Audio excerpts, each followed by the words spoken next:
Good morning, and welcome to the daily devotion video here at Mount Calvary Lutheran Church for Thursday, November 13th. My name is Vicar Zachary. This week, we are wrapping up our book, Joining Jesus on His Mission, by looking at 5 missional behaviors that we can engage with in the Christian life.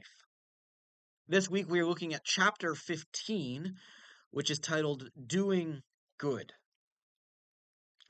And I want to immediately jump into our text, which is from the book of Ephesians, chapter 2.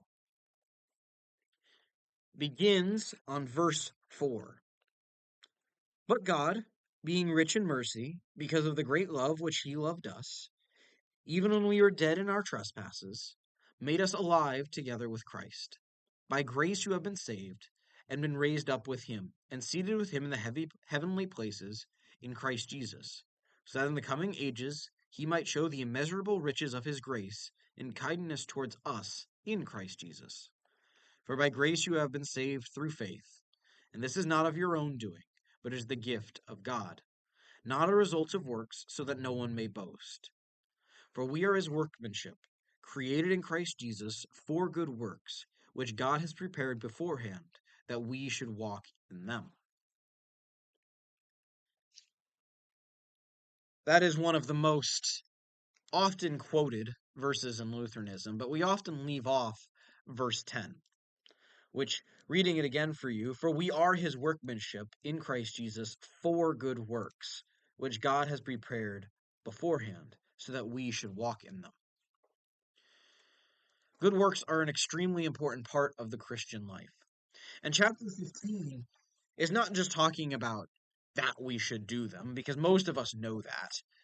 Instead, it talks about the way in which good works come about in our lives. We often think about good works kind of in a premeditated sense, and they certainly can be. It is good to go and work for Habitat for Humanity, or to do an act of financial charity, or to go and volunteer. Most of these are, perfectly great ways in which we can go and do good works in our community and be a neighbor to the people that God has put in our lives. But most good works, in my experience, and I'd be willing to bet in yours as well, come up as seemingly spontaneous events. Somebody shares a need, whether that be, a homeless person looking for a handout or a friend looking for a shoulder to cry on. They come up, and it's just something that we have to immediately be ready to engage with. And I've known some people that would say, Vicar, I've never had that happen. I mean, I've seen people, I know about it, but I only gave that one homeless guy $5 because I wanted to get him out of my face, or because I passed him every day on the freeway. And what I will say is that you will notice these kinds of opportunities the more you look for them. You will see God putting people in your life for you to do good works with and for. And those people don't have to be total strangers. I think there's this conception that a lot of the time when we do good works, it is going to be for someone that we encounter at that moment. I would call it an angel moment. And then we'll never see them again. We go off our different lives, and we hope that that one good work that we did warmed their heart and gave them an opportunity to maybe consider converting or coming to Christ. But that doesn't have to be true either. I think we can kind of get caught up when Christ is saying, "What credit is it to you? Even pagans love those who love them." And so we kind of shy away from doing good works in our, in our churches or in our families or in our workplaces, because we are looking for this opportunity to have those angel moments where we are dropped into a person's life to do a good work for them, and that being a form of witness. And while those certainly happen, we are given far more opportunities to do good works for the people that are around us all the time.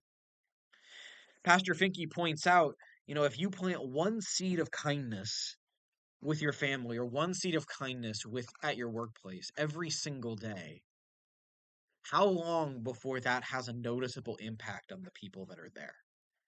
How long before those small acts manage to, change someone's attitude about you, or about the church, or about just their life in general? How long before these small acts of kindness that we do for the people that surround us every day end up becoming a garden that God is using to foster faith in others? And that's going to take a different shape in every place that we encounter it. But it is just so true that like good works don't have to be grand. They don't have to be premeditated, and they don't have to be for a random stranger, but that God can use you in any opportunity to spread his love and to spread the gospel message to others through your works. And the last part that really got me in this chapter, because I saw myself held up in a mirror right there, was that sometimes good works are letting someone do something for you. And I could say, from my own life, there was a period, mainly when I was, a teenager going into early 20s, that I was fiercely independent. I didn't want anyone to give me a handout of money. I didn't want anyone to pay for my food. I wanted to prove to the world that I was good enough to handle everything that was being thrown at me and that I could be fully self-dependent. I didn't need anybody else. And while, as a young man, that felt good in the moment, look at me, look at how self-sufficient I am. In reality, that hurt a lot of the relationships that I had, especially with people older than me, because they wanted to share their gifts and their talents with me. They wanted to buy me dinner. That way we could, have an opportunity. But because I was so, I will use foolhardy and so prideful that I needed to prove to them that I didn't need their charity, relationships that could have been a lot stronger were instead stonewalled. And I had to do a lot of, reading of the Bible and introspection myself. And I really took a man named Brian Spencer, who is a man that I worked for a few years ago.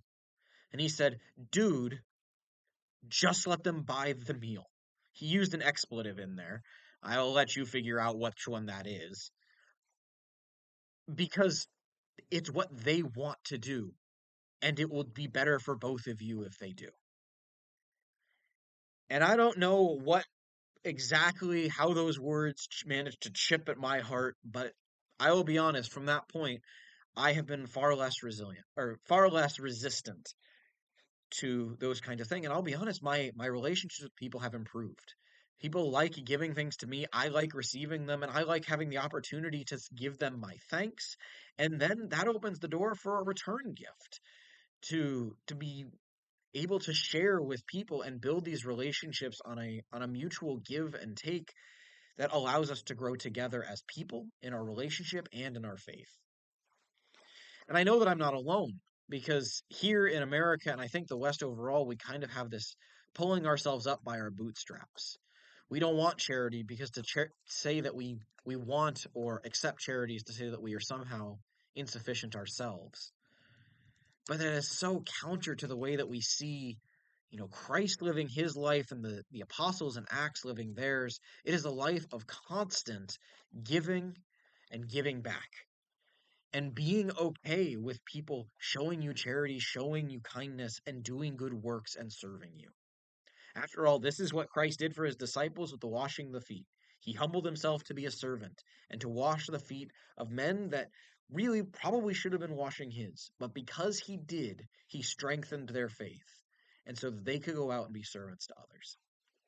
I want to thank you so much for joining me this morning. And I hope that our discussion on joining Jesus on his mission is helpful to you. And so as we go forward from this place, I hope that we look at all the opportunities that God is giving us to do good works in our own lives, for ourselves, and for others.